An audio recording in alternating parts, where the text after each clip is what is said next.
Hello everyone, this is your educator Mansi Gupta. Welcome to ready for study. तो आज हम class 10th के लिए एक न्यू सीरीज़ स्टार्ट करने जा रहे हैं जिसमें हम आपके सोशल साइंस में टर्म 1 में आने वाले जितने भी चैप्टर हैं उनके MCQs कवर करेंगे। तो इसीलिए हमने आज आपकी इकोनॉमिक्स की बुक को सबसे पहले चूज़ किया है। ठीक है, आज हम इकोनॉमिक्स की बुक का चैप्टर नंबर 1 डेवलपमेंट पढ़ेंगे। ठीक है, और डेवलपमेंट चैप्टर से जितने भी MCQs बनते हैं हम आज उनको सॉल्व करेंगे। ठीक है, तो ये वीडियो स्टार्ट करने से पहले आई होप आपने अपनी बुक का अपनी तरफ से थ्योरेटिकल पोर्शन पढ़ लिया होगा, क्योंकि अगर आपने वो नहीं पढ़ा है तो शायद आपको पार्शियली ही ये चीज़ समझ में आए जो मैं आज एक्सप्लेन करने जा रही हूँ। बाकी इट्स ओके, क्योंकि हम लोग MCQ वाइज आपका पूरा चैप्टर जो है रिवाइज करेंगे। ठीक है, तो स्टार्ट करते हैं। आप लोग भी पढ़ना शुरू कर दीजिए, क्योंकि आपकी टर्म 1 की जो डेट शीट है वो जो है CBSE ने इशू कर दी है। 30 से आपका एग्जाम है। पहला एग्जाम आपका सोशल साइंस का ही है। ठीक है, तो स्टार्ट करते हैं हम अपने इस वीडियो को एंड तक ज़रूर देखना। और एक और बात, ये वीडियो आपकी 2 पार्ट्स में होगी। ठीक है, फर्स्ट पार्ट में हम आपके 1 to 25 क्वेश्चंस कवर करेंगे और नेक्स्ट वीडियो में हम 25 के आगे के क्वेश्चन कवर करेंगे, और इन पूरी 2 वीडियोज़ में हम अपना पूरा चैप्टर जो है वो ख़त्म कर देंगे। ठीक है, तो स्टार्ट करते हैं हम अपने इस वीडियो को। ठीक है, चलिए क्वेश्चन नंबर 1 है आपका, how we can obtain the achievement of development. कि अगर हमारे को अपनी कंट्री को डेवलप करना है तो वो हम कैसे प्राप्त कर सकते हैं, जो डेवलपमेंट का गोल है वो कैसे हम प्राप्त कर सकते हैं। How can we obtain it? By teaching the lesson of law. Second, the adopting a democratic political process loyal to the monarchy, neither of the above। अब देखो यहाँ पे वो बोल रहा है कि हमारे को जो है अपने कंट्री को अगर डेवलप करना है तो हमें क्या करना होगा। क्या हम सभी लोगों को अगर लॉ का लेसन बढ़ा देंगे कि हाँ भाई आपको ऐसे कॉन्स्टिट्यूशन को पालन करना है, आपको लिए ऐसे ऐसे लॉ बनाए गए हैं, इनको फॉलो करो तो आपकी कंट्री डेवलप हो जाएगी? तो बिल्कुल नहीं है। क्यों? क्योंकि सिर्फ लॉ से कुछ नहीं होता है। हमारे को बेसिकली ह्यूमन डेवलपमेंट करना है, तो इसके लिए क्या करना पड़ेगा, हमारे को बहुत सारी पॉलिसीज लानी पड़ेंगी। और पॉलिसीज कौन लेकर आता है? गवर्नमेंट लेके आती है। ठीक है, तो गवर्नमेंट कैसी होनी चाहिए? एक अच्छी गवर्नमेंट होनी चाहिए।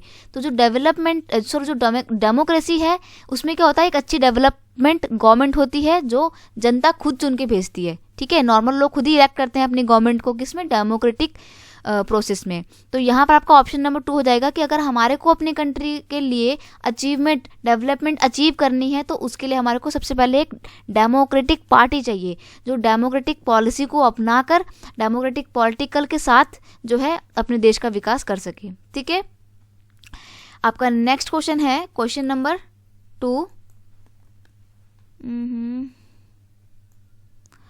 What will be the development goal for the prosperous farmers of the Punjab। अब देखिए, आप जब अपनी बुक पढ़ेंगे तो आपको बुक का स्टार्टिंग में एक टेबल मिलेगी। ठीक है, उस टेबल में बताया होगा कि अलग अलग लोगों के लिए डेवलपमेंट गोल किस तरीके से अलग अलग होता है। ठीक है, तो ये आपको टेबल इसलिए दी गई है ताकि आपको ये पता लग पाए कि सभी लोगों के लिए जो डेवलपमेंट है वो अलग अलग होते हैं।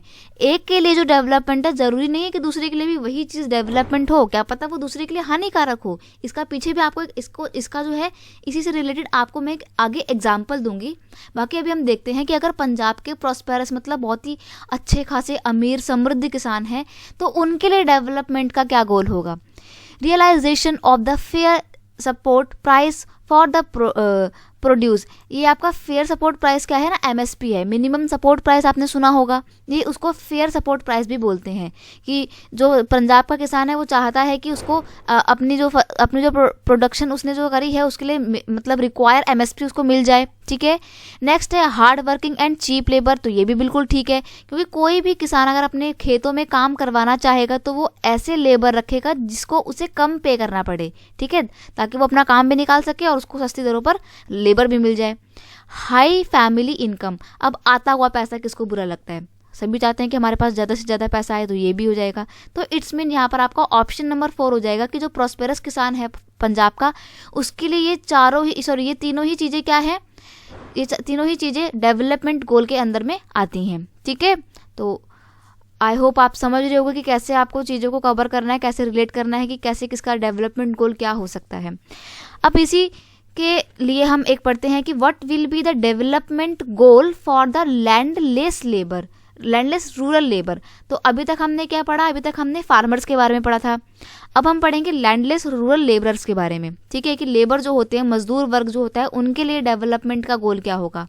मोर working days and better wages, तो बिल्कुल सही, क्योंकि वो चाहते हैं कि उन्हें काम के दिन ज़्यादा से ज़्यादा दिन काम मिले और जहाँ पे भी वो काम कर रहे हैं उनको वेतन भी जो है, मतलब उनकी सैलरी जो है वो अच्छी हो। Proper place in the society, मतलब जो सोसाइटी है जहाँ पे वो रहते हैं वहाँ पर उनके साथ इक्वल ट्रीटमेंट किया जाए, मतलब सही तरीके से व्यवहार किया जाए, उन्हें सोसाइटी में इक्वल जो है समान माना जाए, वो यही चाहते हैं। तो ये भी बिल्कुल ठीक है, ठीक है। तो यानी कि यहाँ पे आपका ऑप्शन नंबर 3 बिल्कुल ठीक हो जाएगा कि 1 and 2 बोथ। ओके स्टूडेंट, देखो मैं आपको बता दूं कि ये जो मैं आपके लिए पीपीटी लेकर आई हूँ या जो आज हमारी वीडियो है, ये इंग्लिश मीडियम के स्टूडेंट्स के लिए है। लेकिन अगर आप हिंदी मीडियम स्टूडेंट हैं या आपके साथी अगर कोई है हिंदी मीडियम में, तो मैंने उसके लिए भी अलग से इसका हिंदी मीडियम अपलोड किया हुआ है ऑलरेडी अपने चैनल पे। तो आप उसको भी अपने दोस्तों के साथ शेयर कर दीजिएगा जो हिंदी मीडियम के स्टूडेंट हैं। मैं इसी वीडियो के डिस्क्रिप्शन में आपको उस वीडियो का भी लिंक दे दूँगी, ठीक है। चलिए नेक्स्ट क्वेश्चन की ओर बढ़ते हैं। नेक्स्ट क्वेश्चन है, what kind of development would a girl from the rich family of the city hope to achieve. यानी कि अगर शहर के एक अमीर फैमिली में रहने वाली जो लड़की है उसके लिए डेवलपमेंट का गोल क्या होगा। वर्क पीसफुली एट होम, यानी कि अपने घर में शांति से काम करना। तो ये तो सभी का होता है कि हाँ भाई शांति से काम करें, मारपीट में कौन काम करेगा, है ना। फ्रीडम लाइक हिज ब्रदर, मतलब अपने भाई की तरह ही उसको स्वतंत्रता चाहिए, मतलब फ्रीडम चाहिए कि हाँ भाई जो जो चीज़ें उसका भाई अपने घर में करता है वही वो लड़की भी करे। तो ये भी बिल्कुल ठीक है ना। To make your own decision, अपने खुद के फैसले लेना चाहती है वो नहीं चाहती कि कोई भी उसके फैसलों में इंटरफेयर करे। तो ये भी बिल्कुल ठीक है आपका। To go abroad for her study, यानी कि अपनी पढ़ाई के लिए, आगे की अपनी पढ़ाई कंटिन्यू करने के लिए वो आउट ऑफ इंडिया या आउट ऑफ कंट्री जाए, अब्रॉड जाए। अब्रॉड मतलब होता है विदेश जाना, ठीक है। विदेश जाने नहीं, मतलब अब्रोड का मतलब होता है विदेश। तो यहाँ पर आपको बताना है कि करेक्ट ऑप्शन क्या होंगे। देखिए हमने टिक करना चारों, तो यहाँ पे आपका option number D, all of the above. तो जो एक रिच फैमिली की शहर में रहने वाली लड़की के लिए ये सारी ही चीज़ें डेवलपमेंट गोल के अंतर्गत आती हैं, ठीक है। आई होप समझ में आ रहा होगा आपको कि कैसे कैसे हमारे को चीज़ों को रिलेट करना है और अपने ऑप्शंस को बहुत ही ध्यान से पढ़ के टिक करना है, ठीक है।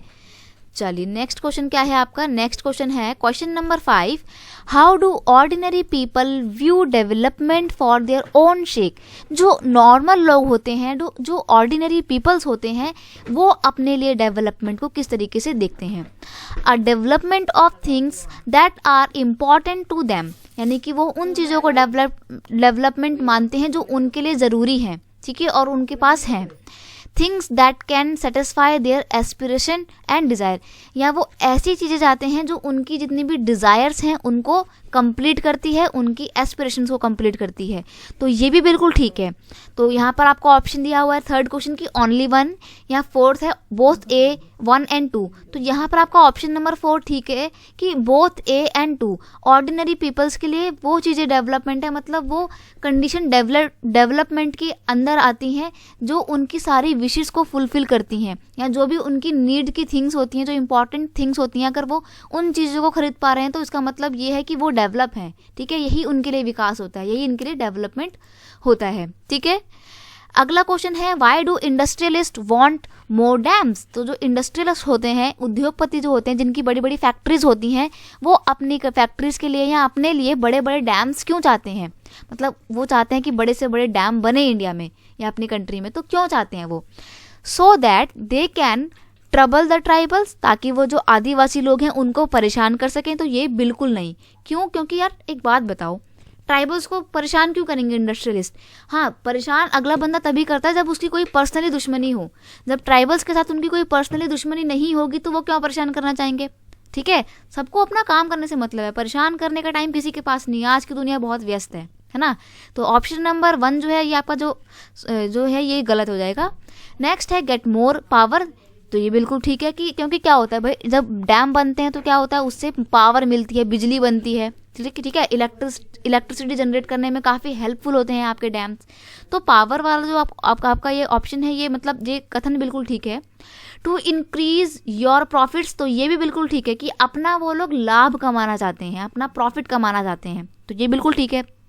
नेक्स्ट है टू प्रमोट टूरिज्म, ये गलत है। अब क्यों गलत है? क्योंकि टूरिज्म का मतलब क्या होता है, जो लोग जाते हैं ना घूमने के लिए कि हाँ भाई हम लोग जयपुर जा रहे हैं, कसौल जा रहे हैं, मसूरी जा रहे हैं, शिमला जा रहे हैं, तो ये सब कुछ क्या होता है, टूरिस्ट बन के लोग जाते हैं। इसको पूरे इस इंडस्ट्री को बोलते हैं टूरिज्म इंडस्ट्री।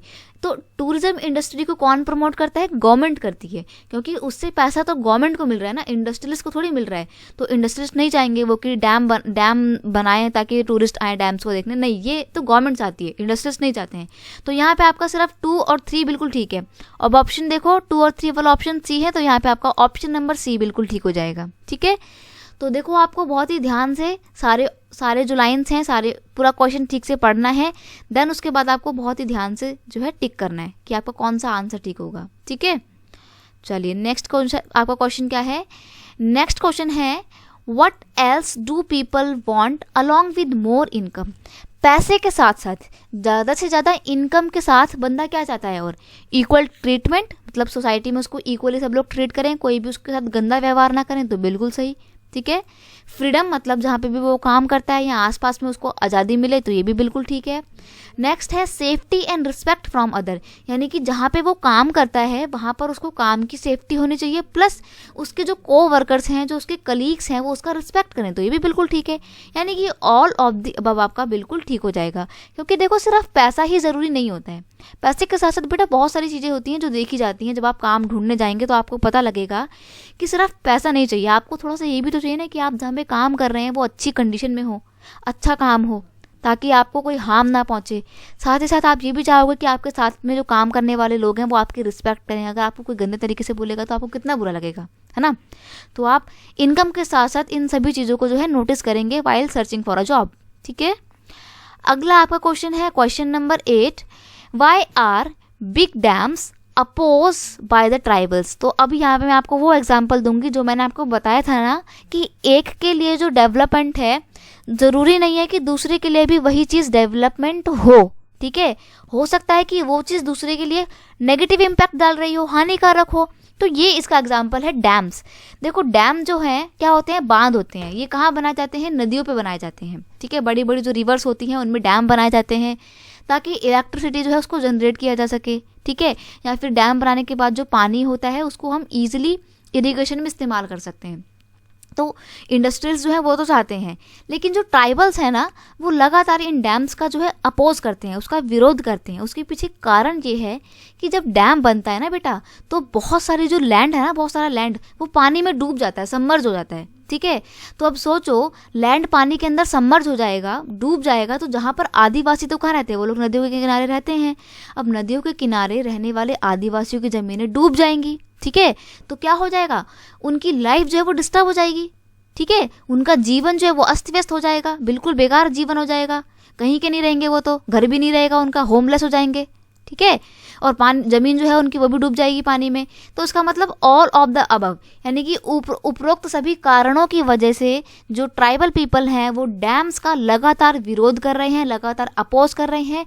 इसका एक बहुत अच्छा एग्जाम्पल है नर्मदा वाला, जो नर्मदा बचाओ आंदोलन स्टार्ट हुआ था ना, सेव नर्मदा मूवमेंट, वो हुआ था कब हुआ था वो? ये आपका हुआ था 90s के टाइम पे हुआ था। ठीक है, और ये हुआ था नर्मदा नदी के ऊपर एक डैम बनाया जा रहा था, सरदार सरोवर डैम। ठीक है, तो लोग जो है उसका बड़ा विरोध कर रहे थे। मेधा पाटेकर का आपने नाम सुना होगा, वो इस आंदोलन को लीड कर रही थी। ठीक है, तो एंड में जाके काफ़ी सारी चीज़ें मानी भी जाती हैं ट्राइबल पीपल की, लेकिन फिर भी डैम जो है वो बनाया जाता है। ठीक है, चलिए अगला क्वेश्चन है apart from income what other factors would you consider while getting a job. तो इनकम के साथ साथ आप कोई जॉब ढूंढते टाइम और किन किन चीज़ों को कंसीडर करेंगे, किन किन चीज़ों को ध्यान में रखेंगे? ऑन द सराउंडिंग इन्वायरमेंट, मतलब आसपास का आपका इन्वायरमेंट कैसा है वो देखेंगे। On a sense of security, मतलब आपको काम की जो है वो सुरक्षा है, सिक्योरिटी है काम की कि नहीं। कहीं ऐसा ना हो कि आप किसी ऐसी जगह में काम कर रहे हैं जहाँ पे आप खुद की लाइफ खतरे में है। जैसे कि आपका वो जो होता है माइनिंग इंडस्ट्रीज होती हैं, कोल माइनिंग इंडस्ट्रीज होती हैं जैसे, है ना। और ये जो क्या कहते हैं लेदर बनाने की जो कंपनियां होती हैं, जो कार के टायर बनाने वाली कंपनियां होती हैं जिनमें रबड़ का काम होता है, ये ऐसी इंडस्ट्रीज़ हैं जो काफ़ी जिनसे मतलब जिसमें आप जब काम करते हो ना तो उसमें से जो हवा निकलती है या रेडिएशन निकलती है वो काफ़ी हार्मफुल होती हैं आपके लिए। ठीक है। बहुत बार आपने सुना होगा न्यूज़ में कि कोल माइनिंग इंडस्ट्री में क्या हो गया, लोग जो है दब के मर गए, या आग लग गई माइनिंग में तो मर गए लोग। तो ऐसी जगह पे आपके काम की सिक्योरिटी नहीं होती है, ठीक है। तो ये भी चीज़ आप ज़रूर देखेंगे कि भाई हम वहीं पे जाएंगे जहाँ पे हमारे को काम की सुरक्षा होगी। नेक्स्ट है on making enough time for family, यानी कि देखो पैसे के साथ साथ हमारे को क्या चाहिए, एक प्रॉपर टाइम चाहिए जो हम अपनी फैमिली के साथ स्पेंड कर सकें। क्योंकि आप चाहे कितना भी पैसा कमा लें, लेकिन फैमिली का जो प्यार है वो उन पैसों से आप नहीं खरीद सकते हैं। वो आपको तभी मिलेगा जब आप अपनी फैमिली को प्रॉपर टाइम देंगे। तो यहाँ पे आपके तीनों ही चीज़ें हैं जो आप जॉब ढूंढते टाइम कंसिडर करेंगे। तो यहाँ पे आपका ऑप्शन नंबर डी बिल्कुल ठीक हो जाएगा, ऑल ऑफ दी अबव, ठीक है। अगला आपका क्वेश्चन है question number 10, what do you understand by the पर कैपिटा इनकम। पर कैपिटा इनकम से आप क्या समझते हैं? देखो नाम से पता लग रहा है पर मतलब एक कंट्री में रहने वाले सभी लोगों की पर पर्सन आय, पर पर्सन इनकम, ठीक है। Income of more than half of the people, बिल्कुल नहीं, क्योंकि इसमें तो कंट्री के आधे से अधिक लोगों की बात हो रही है। तो हमें तो सबकी बात करनी है ना यार, पूरी कंट्री की बात करनी है, ओके। सिर्फ कुछ लोगों की बात थोड़ी करनी है, तो ये तो बिल्कुल नहीं होगा, इसको ऐसे एलिमिनेट कर दो आप। नेक्स्ट है income obtain by dividing population in national income, यानी कि जब हम नेशनल इनकम जो है निकालते हैं तो कैसे निकालते हैं, अपने कंट्री की पूरी जो भी पॉपुलेशन है उसको डिवाइड कर देते हैं कंट्री की इनकम से, तो पता लग जाएगा कि पर पर्सन की इनकम कितनी है, ओके। हम इसको कंसीडर कर सकते हैं, लेकिन फिर भी इसको कंसीडर करने से पहले we will look into the another option, okay. Income earn for goods and services of the country, बिल्कुल नहीं। इसका मतलब है कि हम जो भी चीज़ें कंट्री में बेचते हैं उनकी जो प्राइस होगी वो आपकी पर कैपिटा इनकम होगी, तो ये नहीं, नन ऑफ द अबव। तो यहाँ पे आपको ऑप्शन नंबर 2 पे टिक कर देना है।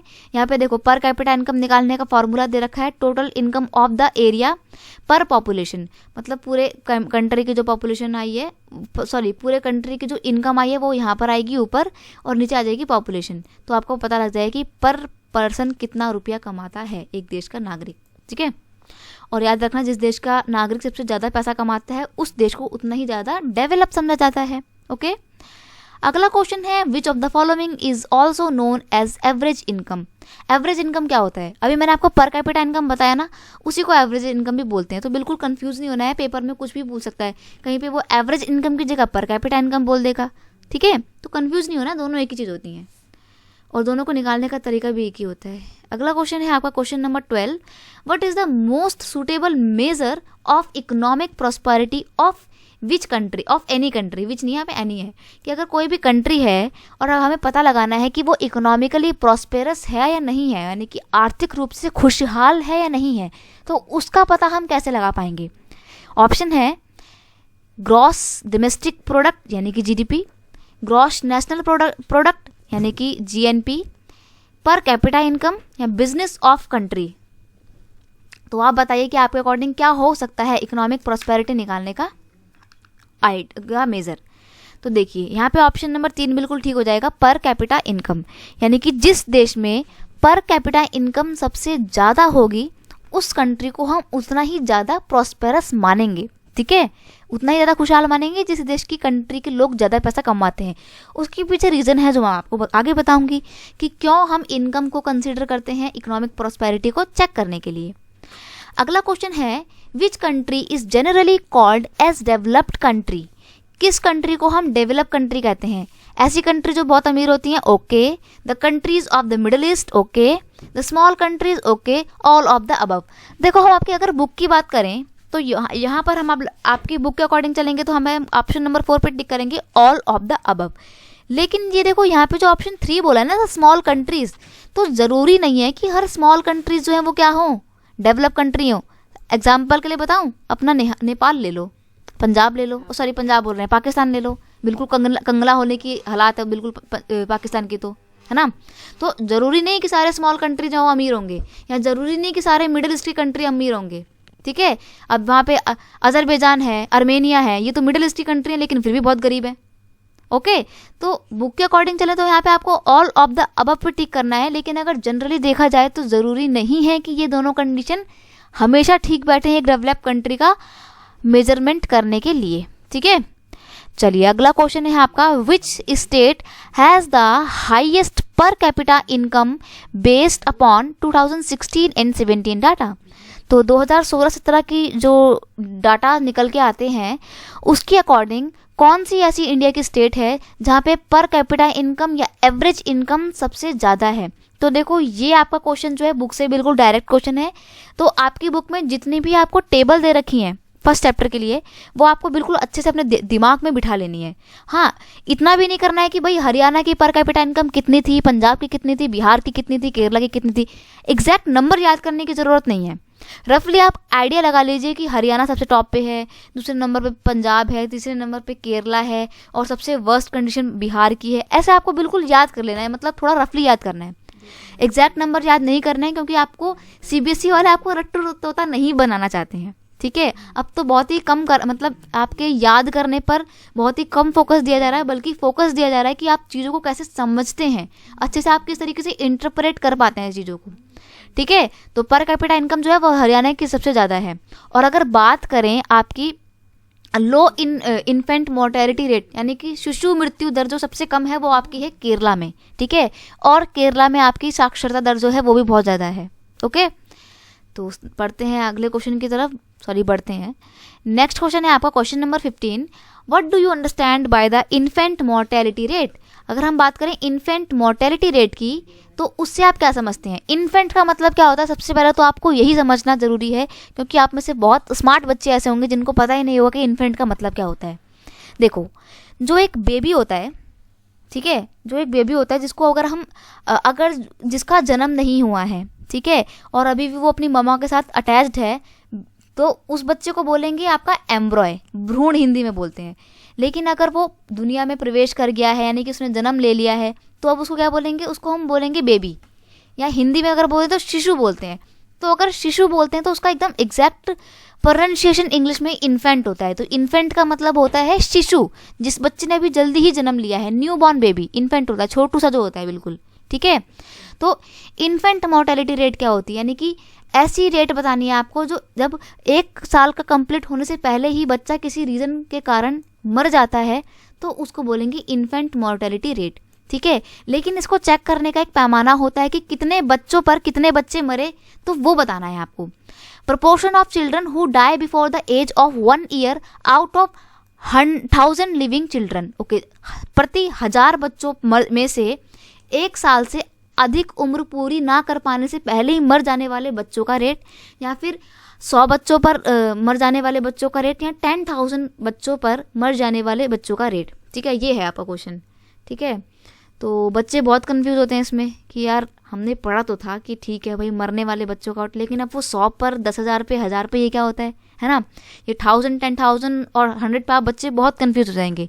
तो आपको बिल्कुल कंफ्यूज नहीं होना है, क्योंकि जब भी वो पूछेगा रेट, ठीक है, चाहे वो सेक्स रेट पूछेगा, ठीक है, या कोई भी इन्फेंट मोर्टेलिटी रेट पूछेगा, या बर्थ रेट पूछेगा कि कितने बच्चों ने जन्म लिया, वो सभी 1000 पे पूछता है।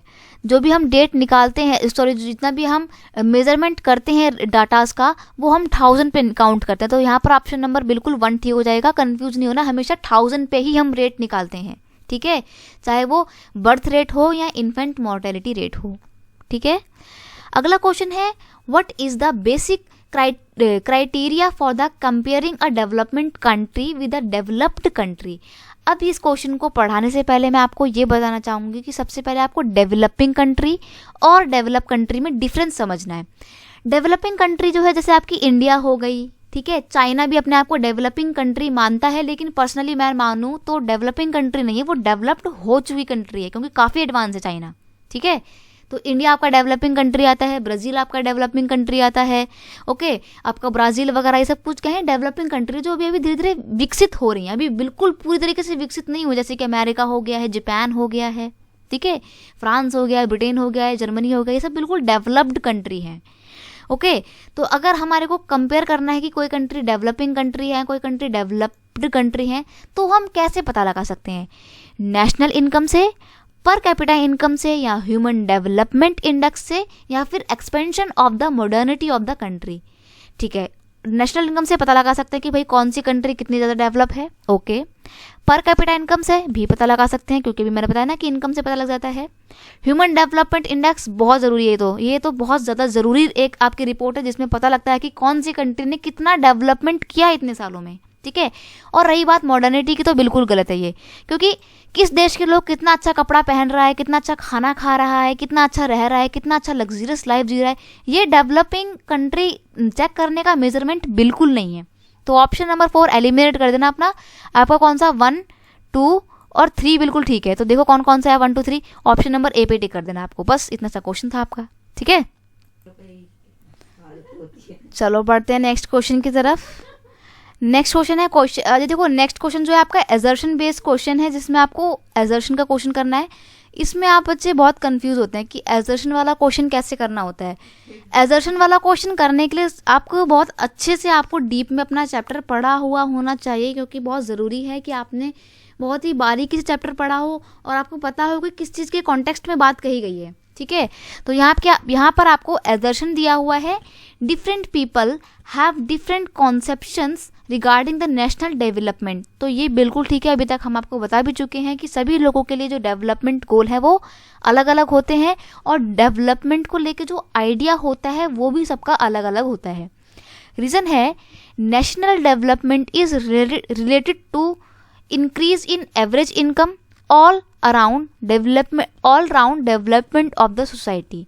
तो ये भी बिल्कुल ठीक है, लेकिन यहाँ पे आपको ध्यान देने वाली बात है, यहाँ पर बता रहा है कि डेवलपमेंट के लिए सबका जो कॉन्सेप्ट होता है वो अलग अलग होता है, ठीक है, वो हम समझ गए।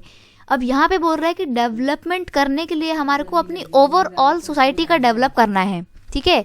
तो ये चीज़ ये भी ठीक है, लेकिन जी कोई लिंक नहीं बैठ रहा है यहाँ पे आपका दोनों चीज़ों से। तो यहाँ पर क्या करना है ना, ऑप्शन नंबर बी पे टिक करना है। Both A and R are true, but R is not the correct explanation of A, ठीक है। तो ऐसे चीज़ों को रिलेट करना है आपने। नेक्स्ट क्वेश्चन है, which of the following is not a characteristics of the development of any country. यानी कि किसी भी कंट्री का डेवलपमेंट करने के लिए कौन सा इसमें से कैरेक्टरिस्टिक्स नहीं है। यानी कि अगर हम कंट्री का डेवलपमेंट करते हैं तो वो जो टर्म है ना डेवलपमेंट, उसकी क्या क्या कैरेक्टरिस्टिक्स होती हैं, ठीक है। तो देखो पढ़ते हैं, the matter of development of the country is equal before all the country man. यानी कि जो डेवलपमेंट का मतलब सभी कंट्री के जो लोग हैं उनके लिए डेवलपमेंट का जो गोल है वो इक्वल होता है। तो बिल्कुल गलत है ये, क्योंकि हम अभी तक क्या पढ़े हैं, हम अभी तक ये पढ़े हैं कि डेवलपमेंट गोल सभी लोगों के लिए अलग अलग होता है। नेक्स्ट है आपका, डिफरेंट पीपल में हैव डिफरेंट डेवलपमेंट गोल्स। तो ये बिल्कुल सही है आपका। तो ऑप्शन नंबर 2 पे आपको टिक करना है। बाकी अभी इसको कंसीडर करने से पहले हमें बाकी के भी ऑप्शन पढ़ने पड़ेंगे। The development of a country can not be जज by the increase in average income alone.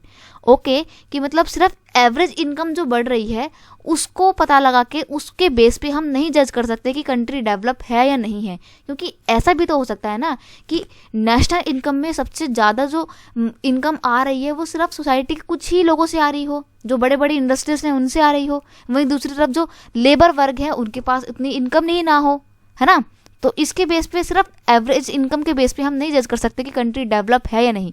लेकिन देखो ये बात सच तो है, बट कैरेक्टरिस्टिक्स नहीं है डेवलपमेंट की, इसलिए आप इसको कंसिडर नहीं करेंगे बिल्कुल भी, ठीक है।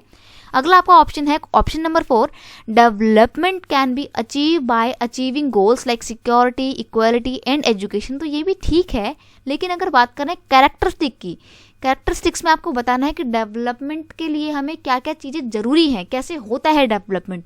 तो इसलिए यहाँ पे आपका ऑप्शन नंबर 2 है कि ये इसके बारे में बता रहा है कि डेवलपमेंट करने के लिए जो आइडिया है ना सबका वो अलग अलग होता है, ठीक है। तो ये एक कैरेक्टरिस्टिक है।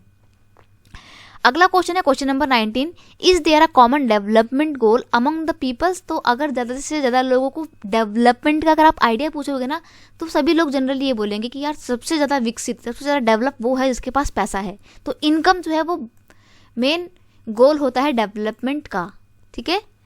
अगला क्वेश्चन है question number 12, what do you mean by the GDP. अब आपको ये बहुत ज़्यादा अच्छे से ध्यान कर लेना है कि जीडीपी क्या होता है।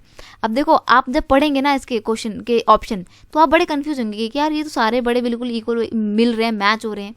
तो कंफ्यूज नहीं होना आपको, जीडीपी का आपको याद करना है ग्रॉस डोमेस्टिक प्रोडक्ट, ठीक है। Gross domestic product, option number 2 पे टिक कर देना है। और दूसरी बात, जिस भी कंट्री का जीडीपी सबसे ज़्यादा होगा, ग्रॉस डोमेस्टिक प्रोडक्ट ज़्यादा होगा, वो कंट्री उतनी ही डेवलप मानी जाएगी। क्यों? डोमेस्टिक प्रोडक्ट में क्या होता है, यानी कि डोमेस्टिक प्रोडक्ट में आता है कि आप अपनी कंट्री के अंदर कितनी चीज़ों का उत्पादन कर रहे हैं, मतलब कितनी चीज़ों को आप प्रोड्यूस कर रहे हैं पूरे अपने कंट्री में पर ईयर। हर साल कितनी चीज़ों को आप प्रोड्यूस कर रहे हैं, कितना कंज्यूम कर रहे हैं, प्लस कितना आप आइटम बाहर सेल कर रहे हैं। ठीक है, ये सारा आपका जीडीपी में आता है।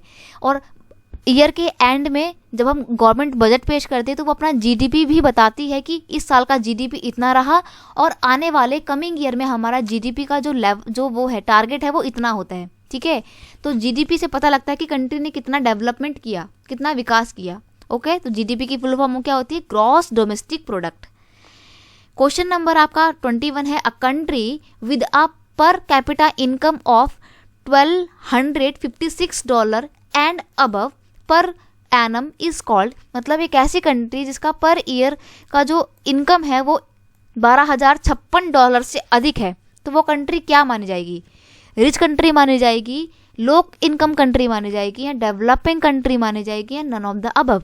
तो यहाँ पर मैं आपको बता दूं कि $12,056 से अबव किसी भी कंट्री की अगर इनकम है तो वो एक रिच कंट्री मानी जाएगी। ठीक है, अमीर अमीर कंट्रीज की इनकम जो है वो इतनी ही होती है पर कैपिटा इनकम। ओके, अगला क्वेश्चन है आपका question number 22, if a person has a bicycle as a means of transport then what will be the next goal of his development as a means of transport. अब मान लो कोई बंदा है, उसके पास cycle है ट्रैवल करने के लिए। ठीक है, तो अब ट्रैवल करने के लिए जब उसके पास साइकिल है तो वो कुछ बड़ा सोचना चाह रहा है, कुछ अचीव करना चाहता है, कोई गोल है उसका। तो साइकिल वाले बंदे का गोल क्या होता है कि उसको एक मोटरसाइकिल मिल जाए, मतलब बाइक मिल जाए। ठीक है, और जब आपके पास बाइक आ जाएगी तो आप क्या करेंगे? एक सिंपल कार लेंगे, मतलब आप स्टेप बाय स्टेप बढ़ेंगे। अब सिंपल कार आ जाएगी तो आप बोलोगे बस भाई बहुत हो गई गाड़ी वाड़ी, अब तो हम थोड़ी अच्छी सी लग्जरियस गाड़ी लेंगे, BMW लेंगे, है ना, या फिर रॉयल्स लेंगे। फिर आप जब रॉल्स रॉयल्स के बाद आप ले लेंगे रॉल्स रॉयल्स भी, तो फिर आप सोचेंगे कि यार अब तो रॉल्स रॉयल्स भी चला दी, BMW भी चला ली, क्यों ना अब हेलीकॉप्टर लिया जाए। ठीक है, तो इंसान की जो इच्छाएं हैं ना वो कभी ख़त्म नहीं होती और वो धीरे धीरे करके बढ़ती ही चली जाती हैं। तो अगर साइकिल है तो क्या सोचेगा वो कि मोटरसाइकिल हो मेरे पास अगली बार। ओके, ऑप्शन नंबर 1 पे टिक कर देंगे। अगला क्वेश्चन है आपका question number 23, what is an important contribution of the progress of the country, यानी कि अगर किसी कंट्री को प्रोग्रेस करनी है तो किसका कॉन्ट्रीब्यूशन बहुत ज़रूरी है? ह्यूमन एक्शन का, तो बिल्कुल ठीक। ऑफ इकोनॉमिक डेवलपमेंट, यानी कि कंट्री के इकोनॉमिक डेवलपमेंट का, तो ये भी सही। ऑफ सोशल डेवलपमेंट, यानी कि कंट्री का इकोनॉमिक और ह्यूमन डेवलपमेंट तो हो ही रहा है, साथ ही साथ उस कंट्री का सोशल डेवलपमेंट भी हो रहा है, यानी कि जो वहाँ का समाज है वो भी अच्छा होता जा रहा है। ठीक है, समाज की सोच अच्छी हो रही है, समाज विकसित हो रहा है। ठीक है, तो यहाँ पर आपको ऑल ऑफ द अबव पे आपको टिक कर देना है कि किसी भी कंट्री का अगर हमारे को जांचना है कि डेवलपमेंट कितना है, प्रोग्रेस कितनी हुई है, तो आपको ये सारी चीज़ों को मेज़र करना ही पड़ेगा कि ह्यूमन एक्शन में डेवलपमेंट हो, इकोनॉमिक ग्रोथ हो और साथ ही साथ सोशल डेवलप भी हो। So now we proceed to next question, question number 24, what is mean by the public facility. तो पब्लिक फैसिलिटी से आपका क्या मतलब होता है? Essential facilities for the life, मतलब यानी कि लाइफ के लिए एसेंशियल फैसिलिटी जो हमारे जिंदा रहने के लिए बहुत ज़्यादा ज़रूरी है, या फिर facilities and services provided by the government to improve human life, यानी कि वो फैसिलिटीज़ जो गवर्नमेंट ने हमारे को प्रोवाइड की है ह्यूमन लाइफ को और बेटर करने के लिए और एनहांस करने के लिए। तो आपके अकॉर्डिंग इसका आंसर क्या हो सकता है पब्लिक फैसिलिटी का? तो लाइफ के लिए ज़रूरी चीज़ें भी आपकी पब्लिक फैसिलिटी में आती हैं, क्योंकि गवर्नमेंट आपको प्रोवाइड करती है, और गवर्नमेंट जो भी फैसिलिटी प्रोवाइड कर रही है वो फैसिलिटीज़ होती है जो आपकी लाइफ के लिए बहुत ही इंपॉर्टेंट होती है। तो यहाँ पर आपका बोथ A एंड B बिल्कुल करेक्ट हो जाएगा। ठीक है, क्योंकि देखो गवर्नमेंट आपको सिर्फ वही चीज़ें देती है जो आपकी लाइफ के लिए बहुत ज़रूरी होती हैं, जैसे कि हॉस्पिटल हो गए, स्कूल्स हो गए, डिस्पेंसरीज हो गई, ठीक है, कम्युनिटी हॉल हो गई, ये सब चीज़ें बहुत इंपॉर्टेंट हैं ह्यूमन लाइफ के लिए। ठीक है, और ह्यूमन लाइफ का बहुत ही वाइटल पार्ट है ये। तो ये सब चीज़ें गवर्नमेंट ज़रूर प्रोवाइड करती है, और गवर्नमेंट प्रोवाइड करती है तो इसलिए क्या है, ये एक पब्लिक फैसिलिटी है। ठीक है, इसी श्रेणी में आप अपने पार्क को भी ऐड कर लीजिएगा। अब देखो सिनेमा हॉल जो है वो गवर्नमेंट प्रोवाइड नहीं करती, क्यों? क्योंकि वो हमारी लाइफ के लिए बहुत ज़रूरी थोड़ी है ना। अगर मान लो आप फिल्म नहीं देखोगे, फिल्म नहीं देख रहे तो मर थोड़ी जाओगे आप बिना फिल्म देखे। तो इसलिए सिनेमा हॉल जो है वो आपके पब्लिक फैसिलिटी में शामिल नहीं होता है। ओके, चलिए बढ़ते हैं नेक्स्ट क्वेश्चन में। क्वेश्चन नंबर 25 क्वेश्चन है आपका, फिर से एजर्शन वाला क्वेश्चन आया है ये, ठीक है। यहाँ पर आपको पढ़ते पढ़ते समझ में आ गया होगा कि रेडी फॉर स्टडी का चैनल है, तो आपको उसको सब्सक्राइब भी करना है ताकि मैं आपके लिए अगला पार्ट भी लेकर आऊँ जल्दी से जल्दी, क्योंकि मेरे को मोटिवेशन मिलेगी। क्वेश्चन नंबर 25 है एजर्शन बेस्ड क्वेश्चन है, इसमें आपको एजर्शन और रीजनिंग दिया हुआ है। फिर से चलिए पढ़ते हैं। Assertion, effort should be made for equal distribution of education, medicine, income to make Indian a developed nation. यानी कि एफर्ट हमारे को बनाने चाहिए ऐसे कि जो भी चीज़ें हैं जैसे कि एजुकेशन है, मेडिसिन है, इनकम है, उस सब का इक्वल डिस्ट्रीब्यूशन हो। ऐसा ना हो कि सोसाइटी की सिर्फ एक ही वर्ग है, एक ही ऐसा तबका है जिसके पास सारी फैसिलिटीज़ जो है सीमित होकर रह गई हैं। ऐसा नहीं होना चाहिए, हमारे को चीज़ों को इक्वली डिस्ट्रीब्यूट करना है ताकि सोसाइटी के हर इंसान को सारी चीज़ें इक्वली मिल सकें, ठीक है। अगला है रीज़न क्या हो सकता है। Population growth is a major obstacle in the development of India. तो देखो ये भी बिल्कुल सही है और ये स्टेटमेंट भी बिल्कुल सही है, लेकिन आप देख सकते हो कि यहाँ पर बात हो रही है कि डिस्ट्रीब्यूशन हमारे को इक्वल करना चाहिए, और यहाँ पर बोल रहा है कि डेवलपमेंट में प्रॉब्लम है क्या, एक ग्रोइंग पॉपुलेशन। तो है तो दोनों ही सही आपके स्टेटमेंट, लेकिन कहीं से कोई इंटर रिलेटेड नहीं है, ठीक है। तो आप ये लिख सकते हैं कि both A and R true but R is not correct explanation of A. सही व्याख्या नहीं करता है, तो यहाँ पर ऑप्शन नंबर बी पे आपको टिक कर देना है, ठीक है।